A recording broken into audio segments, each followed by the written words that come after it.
LA 돈TV 시청자 여러분 안녕하십니까? 이영돈입니다. 오늘은 미 대선 특집으로 미국의 선거인단 제도에 대해서 좀 알아보는 시간을 갖도록 하겠습니다. 미국의 대통령을 뽑는 선거인단을 바로 Electoral College라고 합니다. 대통령 선거일에 올해는 11월 3일이 되겠죠. 투표권을 가진 유권자가 자신이 원하는 대통령 후보에게 투표를 합니다. 그런데 사실은 각 주를 대표하는 선거인에게 투표를 하는 셈이죠. 일반 유권자의 의사를 대표하는 선거인단이 다시 모여 투표함으로써 대통령을 선출하는 겁니다. 그러니까 미국의 대통령 선거는 간접 선거를 통해 선출된다, 이렇게 보면 되겠죠. 이 선거인단이 총 538명입니다. 연방 하원 의원 수 435명과 상원 의원 수 100명, 그리고 워싱턴 DC에 배정된 3명을 합친 수가 됩니다. 즉 다시 말씀드려서 538명. 하원 의원 수는 주별로 인구의 비례에 따라서 상원 의원은 각 주마다 2명씩 배정이 된다고 여러 차례 말씀을 드렸죠. 각 주의 하원 의원 수는 인구 조사 결과에 따라서 10년마다 바뀌기 때문에 각 주의 선거인단 숫자도 바뀌게 됩니다.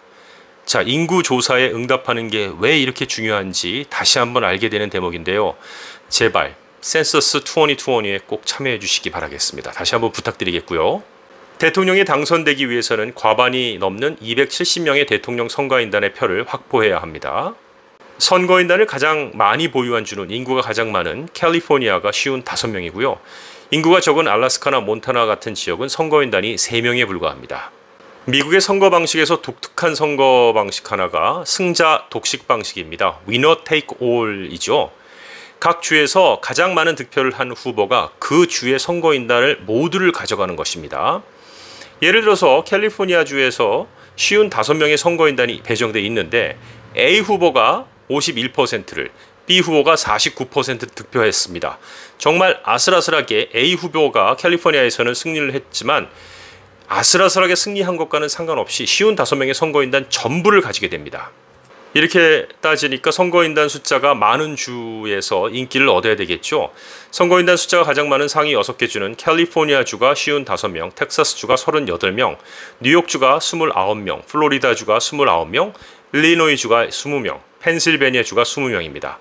반면에 알래스카, 델라웨어, 몬태나, 노스다코다, 사우스다코다, 버몬트, 와이오밍 주 등은 각 주마다 선거인단이 딱 3명밖에 되지 않습니다.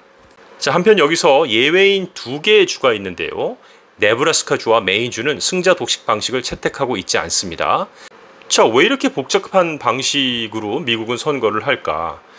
자, 일단 표면적인 내용을 보면은 미국을 세운 건국의 아버지들은 국민이 직접 대통령을 선출하는 방식과 각 주를 대표하는 의회가 주민을 대표해서 대통령을 뽑는 방식의 절충안으로 선거인단 제도를 마련했다는 겁니다.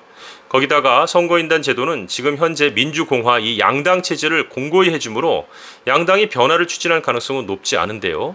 자, 상당수 미국 국민은 현행 선거인단 제도 하에서는 이렇게 얘기하는 겁니다. 대선 후보가 인구가 많은 곳뿐만 아니라 스윙 스테이트를 포함해서 전국을 대상으로 작은 주들까지도 선거운동을 벌일 수밖에 없다는 점을 되게 바람직하게 생각하는 거죠. 미국은 미합중국, 즉 여러 주로 구성된 나라죠. 아무리 인구가 작은 주라고 할지라도 그 주의 권리를 보호해야 하고 또 다수 득표로 대통령을 뽑게 되면 큰 주가 모든 의사결정을 독식할 수 있다 보니까 선거인단 제도를 그대로 유지하고 있는 거죠. 그런데 물론 미국의 아주 많은 제도가 이 선거인단 제도 또한 그렇지만 백인들을 위한, 즉 기득권을 위한 제도였다는 게 사실 정설이죠. 그 이야기는 좀 복잡하니까 따로 또 한번 제대로 다뤄보기로 하겠습니다. 선거인단이 되기 위한 자격은 1950년부터 이 선거인단은 국립문서기록관리청이 관리하고 있는데요. 자격은 이렇게 얘기하고 있습니다. 선거인단은 각 주에서 당원으로서 활발한 정치적 활동을 하는 사람이 뽑힌다는 건데요. 보통 전당대회에서 대통령 후보를 정할 때 주별로 선거인단 수만큼 선거인을 선임합니다. 하지만 연방상원이나 정부 관리 등 정치인은 선거인단에 들어갈 수가 없습니다. 그런데 한 가지 변수가 있을 수 있죠. 이렇게 선거인단이 다 뽑혔는데 해당 주의 투표 결과에 반하는 이른바 배신 투표를 하면 어떻게 될까요? 미국에선 배신 투표를 한 선거인을 신이 없는 선거인이라고 해서 faithless elector라고 부릅니다. 지금까지 이 배신 투표 때문에 대세에 큰 지장을 줬던 적은 분명 없다고 나와 있습니다만 연방 대법원에서요 11월 대선을 4개월가량 앞둔 7월 6일 선거인단이 주별 선거 결과를 따라야 하고 굴복해서는 안 된다는 취지로 만장일치 판결을 내렸습니다.